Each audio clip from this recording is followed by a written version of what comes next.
Hello there guys and welcome back to the channel. Now yesterday was new content day and we finally got some hard content in Winter of WoW, and hard content it is, right? Because yeah, community definitely has had a reaction to Winter of WoW.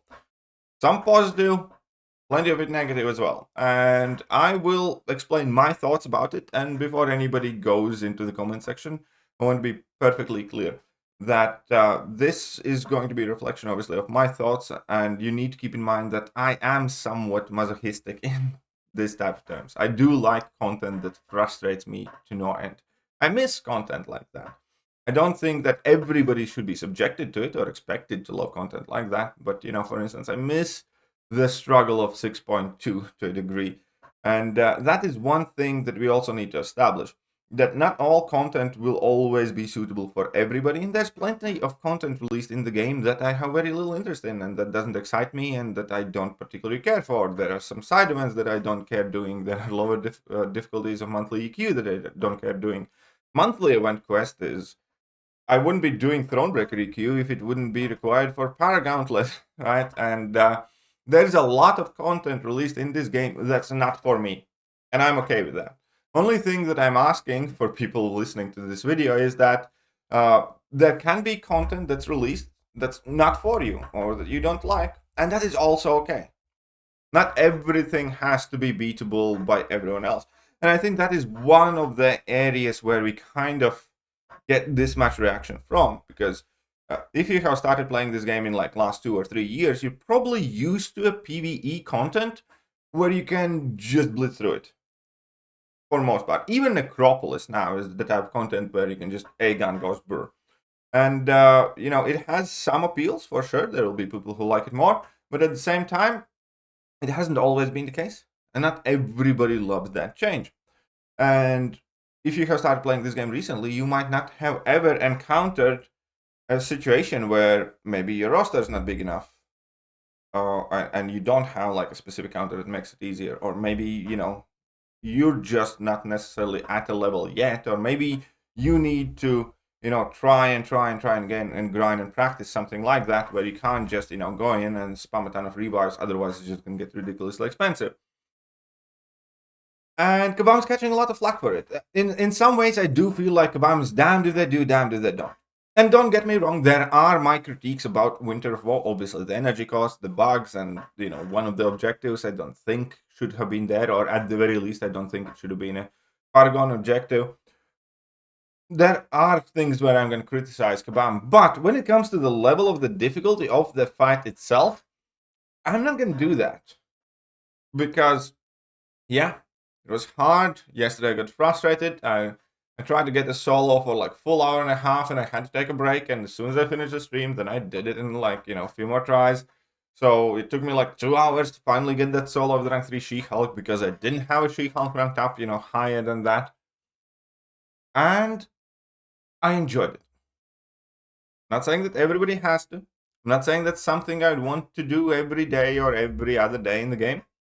But as an occasional challenge fight, I loved it. I loved the getting frustrated at the fight. I loved, swearing on the stream because I'm, angry that I missed an input. I loved the requirement that this fight put on me to make the right decision every single time for 5, 6, 7, 8 minutes straight, knowing one mistake, can completely ruin me. I love that stuff. I enjoy it. As long as it's not, obviously unbeatable, as long as it's not impossible type of thing to do, I like these things. And that's the way I am. And a lot of people won't. Because the way I approach these type of things is the fight itself, the enjoyment I get out for it. And a lot of people, especially recently, because the story content has gotten so much easier, look only at the rewards at the end of it. They just want to blitz through the quest and then get the reward. That's how I look at Act 7 and Act 8. That's what I think of Act 7 and Act 8 content for the most part. I'm just going to run through it as quickly as I can, don't really care for it, maybe make a couple of videos and just get the rewards because that's the main goal objective. This is something else. The rewards are nice. I obviously won't get them, but I won't enjoy getting them. And this is that content that can provide that for me. Again, not everybody will feel the same. I get it. I'm not saying you have to. But keep in mind what I said at the beginning. There are tons of things to do in this game. There's tons of content to release that I personally wouldn't enjoy, or, that a whole different group of people would enjoy. That's okay. Just like it's okay for Kabam to release a content that's hard. That might face you with the fact that, again, your account may be not big enough, or that, you might not be as good at the game as you thought you are, or that you might need to, practice a bit before you get this fight down, which is the way that I like to go with these fights, because I know my limitations, I know my mistakes, I know that, I'm not amazingly, insanely skilled player, but these fights force me to play better. And I love that. Right. So that's about the level of difficulty of the fight itself. I think it's hard. I think it's up on the harder end of any of these challenge fights that we have had in ever, pretty much. But I'm not necessarily negative about it. Now let's talk about the things that I am negative about. And the first thing obviously has to be the energy cost. That is one of the things that really does grind my gears. Not only because I personally want to go in and try those fights out, because even on the game enjoyment type of feel, it makes no sense. It makes no sense to do that if Kabam wants us to enjoy the game more. Because here's the thing, it's a single fight type of challenge, right? And Kabam should be happy that we are willing and dedicated enough to engage with this fight time and time again, to try and do better, to learn that fight, to commit ourselves to, completing this and not, giving up on it. And having 10 energy cost, it just feels incredibly petty from Kabam. Because, again, the reward in itself should be that we are engaging with this content for that much. We're doing it, we're trying, we're talking about it, we're making videos about it, we're, reacting emotionally to these things. That is what Kabam wants. What drives these games ultimately, is the engagement. And from the engagement comes the player base. From the engagement, comes the growth, the excitement, the content that people create, the posts and forums, the spending in the game. Kabam should want to make players feel as happy, and they should try to get us engaged with whatever they are releasing as much as they can. And having 10 energy cost is directly going up against it. It just, creates frustration and discourages engagement. It discourages you from trying and trying again. And I understand the short term, kind of like the very quick economical thinking behind it from Kabam, where Kabam basically went, you can't kind of like infinitely try this fight until you have it down. And they are encouraging you to revive through it. Because now they're basically saying you're either going to refill, and use refills and farm them or buy them or use units on refills, or you're going to revive your way through this fight. So they are incurring kind of like pretty much a mandatory cost, or limiting the level of your engagement that you can do with it, because you can try it 7 times and then just go away, put it away, and then come back later, for instance.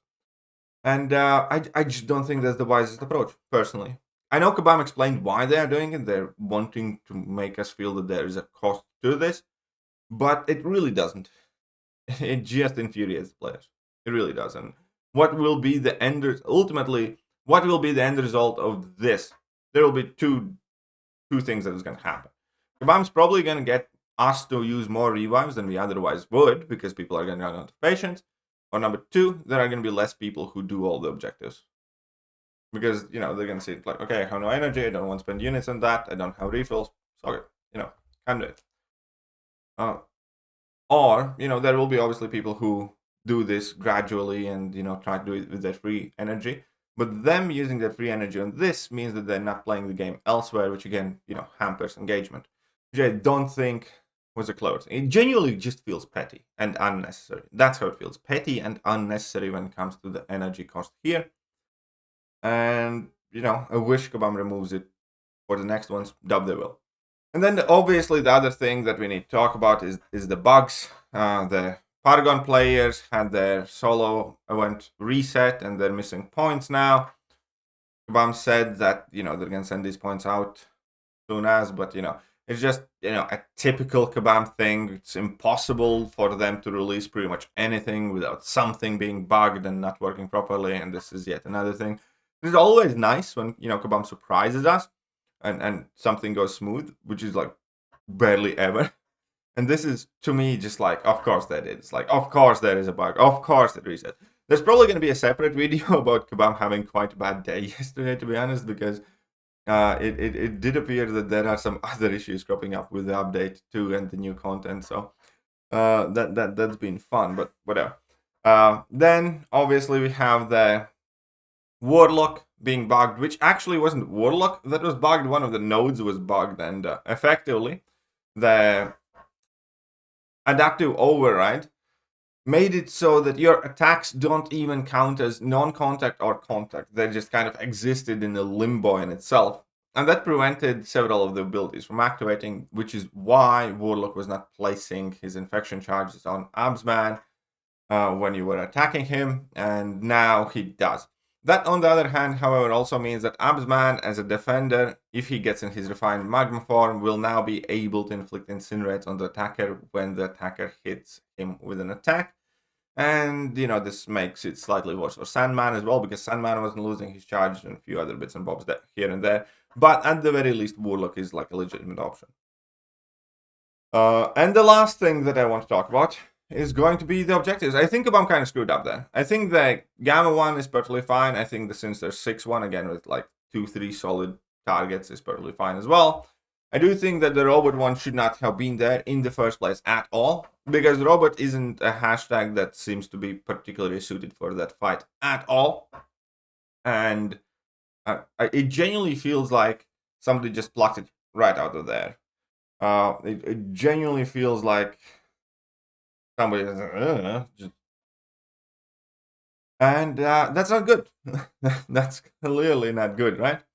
Because again, Absorbman fight is a hard fight. It is a challenging fight, even if you have like the perfect counters that are not the correct hashtags and all that. But doing it with like robots, for most people, even for most skilled players, that's gonna be like half a dozen to 10 revives, which it shouldn't be that. It really shouldn't, in my opinion. And that, however, also made me immediately think, why do Paragons have to do this? I can understand Kabam trying to test and punish and, make it extra hard for Valiant players, because Valiant players are getting extra rewards from this, right? There is fairly significant difference to the rewards Paragons and Valiants can earn. And, it should stand to the reason that, again, I don't think this should have been an objective in the first place. But if it is, it certainly should have been a Valiant objective. There's no reason to give this to Paragon players who are, again, not that I'm trying to talk smack to Paragon players, but on average, statistically, Paragon players will be the ones that are with smaller counts, less engaged, perhaps slightly less skilled, and they are trying to get there, where Valiants already are. And I'm not saying that's you. Obviously, there are plenty of Paragon players that are insanely skilled, that are super engaged, might be just newer to the game, might be, taking it a bit slow. All of that's true. I'm saying on average, statistically, as a group, Valiant players are higher than the Paragons are, at the very least in their account progression, right? As the bare minimum. And, likely the engagement levels.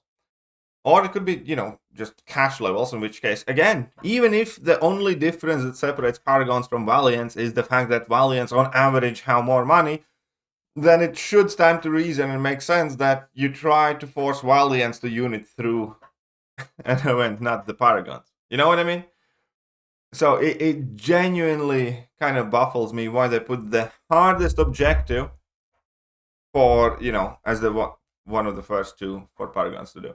I think that's, again, an oversight and source of quite a big amount of frustration, to be honest.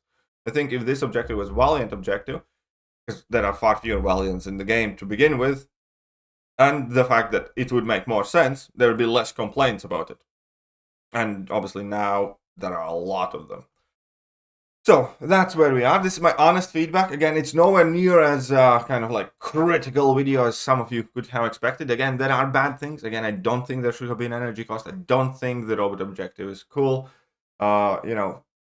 and that stuff. But when it comes to the level of difficulty of the fight, I personally, I find it enjoyable. I understand if you don't. I understand if a lot of other people don't. But I think it's the mindset that we have, and I have been guilty of that as well in the past, where I feel that whenever anything gets released, I'm basically entitled to the rewards, rather than looking at them as an actual rewards for trying to push myself and be better at the game. Let me know what you guys think. Anyways, I'm gonna catch you guys soon. Bye. Hello there guys and welcome back to the channel. So we have all the information about the next